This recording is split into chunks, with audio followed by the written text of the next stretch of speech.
what would you say, in your opinion? Again, disclaimer, we're not campaigning for anyone. This is not platform for campaign. We're just discussing. Yeah. So what would you say? I actually heard all the contributions of everyone, and we all want that change.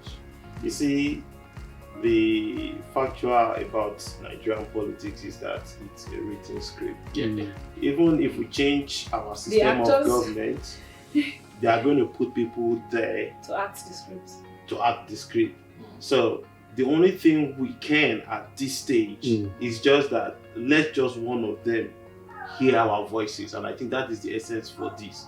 It's just for us to speak and let whoever is their advisor in terms of media or social media can listen and see some points in what we are discussing here. As far as I'm concerned, in Nigerian politics today, that we are the two people that could sit in that office is either Tinubu the Jagaban himself or Atiku.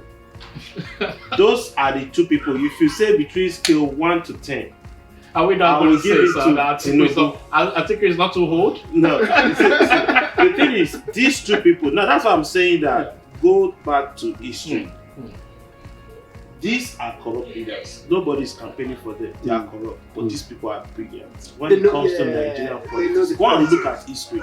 You see, in 2003 and 2007, Atiku was the one, even though he was the VP to Obasanjo, he was the one ruling Nigeria. Because Obasanjo just came out from prison. Now, if you look at Tinubu today, like somebody said, his antecedent is what is speaking for him. He's the one in charge of Nigerian politics today. He was the one that brought Buhari into office. Yes. Now, the reason why he could not control Buhari is because he's the president. And that's why we are saying that the power of the president is massive. Let's remember that it's not Tinubu that bought form for himself. Somebody bought form for him. Now, he could have thought of it that when Buhari is there and I'm telling him do this, he's not listening to me. Maybe it is high time for me to carry myself there and go and cause that thing that I want. He's corrupt, he's old. I don't think there's any money he wants to steal again. His children unborn, they can never be poor. The resources that he controls today in that country, both home and abroad, is children unborn cannot be poor. So they've eaten, like I said, they've eaten the current one. They've eaten the future. So the only thing he can do now is that make amends. At least that guy, I don't think he has. I don't want to see because before you know it, so he will want to do the last thing. Make amends. That's what I'm saying.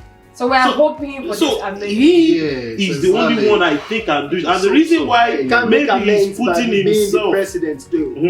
The reason why he's putting himself front is because once he sit there, who can contest Tinubu? Nobody. we know what happened in the times of Goodluck Jonathan. Yeah. No, you said that a tree doesn't make a forest. Absolutely. He needs to make his cabinet, and this guy knows those intelligent people. He has the I'll chip something in, sir. Sorry to cut. So sorry, before you make your your point. So all Nigerians is corrupt. What has happened to Nigeria today is as a result of you, it's as a result of me. So we cannot say it's just the leaders alone. No. And that's the reason why I said now people are listening. Do not. I was happy when I saw one of these what is these cars that follow this the convoy. I think one of them with siren went to one village and I think they were trying to campaign to give them money. And people were chanting songs and they were saying that as in carry your thing and be going, we don't want any of your thing. You know what I'm saying? And that's what I'm saying, that but in the past they will come, they will give us money, or they will do pipe on water because they know election is coming, or they will bring bag of rice. And now Nigerians are sending them to be packing their things and be going. So people are wiser now. Yes. And that's why I'm saying that corruption is we are part of the people that destroy the country. So if now they know that now, if we can go back to that election 1996 now, that MKO one. If we can go, is it 1992 or 1993? 1993. So if we can go back to, you will know that Nigerians, we all had a voice. We never knew me. Even the Hausas, they voted for MKO Abiola. Yeah. Everybody, that is what we need now. Let us come together and vote for somebody we know is intelligent, not somebody that is dull. And one person that I can say is between those two. So that's from the scale of 1 to 10, I will give Jagaban 7. And from 1 to 10, I will give Atiku 6. Because these two people, they understand Nigerian politics. Wow. And they are the ones that I think can cause those little changes that we want. They've all siphoned our money. They've eaten it, but now they want to come and make amends. We're hoping they do. So that's what I think. Thank you very much, everyone, for your wonderful. Okay. Yes, I personally think, aside that, I think the unity, the unity is at stake. We're not united. Absolutely.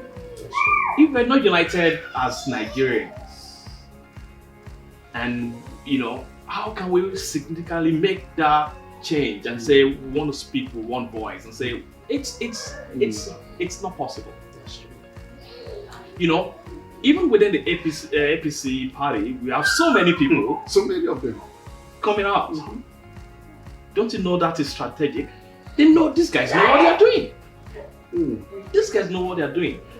Well, as we rightly said, Jagaban, I can remember when I'm not trying to, campaign for him. Let's be but we can significantly know what he did in Lagos. He pretty much changed the whole Lagos. He changed the whole Lagos, and people like that. I'll tell you what I want to say. If probably maybe he wins, this is an individual that could use someone in the opposition to work for him. Yes, sir. He definitely knows you're a key factor in your party. He will use you. Please come to I want you to get this done. Because they roll together. These guys roll together. Yes. Thank you. Who can do that within He has the master plan already. Yes. Go and ask all these other people, they don't. They don't. Thank you so much. Thank you, everyone. Thank you for your beautiful, amazing contribution. This was so enlightening. I just wanted to, add something. It's easy for us to say change, it's time, get involved and all. I feel like we're not really visiting the problem from the roots, from the foundation. I feel like every Nigerian that is passionate about Nigeria now should belong to a party. That is where the decisions are made fundamentally. You get to influence the person who wins the primaries. It's not after they've brought their candidate who has won the primaries, you start shouting, we don't. No, the person has already won the primaries and your APC, the person would win the election. So if you feel like there's a better candidate in APC in the same place, how about you go into this place, get an identity or whatever membership card you have to do, join a party. There's this popular saying, they say you cannot eat from the outside of a club when you can't even get in. So you have to, it's not enough to get a voter's card. Voter's card is aftermath. You vote only when the decisions have been made from the primary. So yes, this is just, an encouragement to Nigerian youth especially.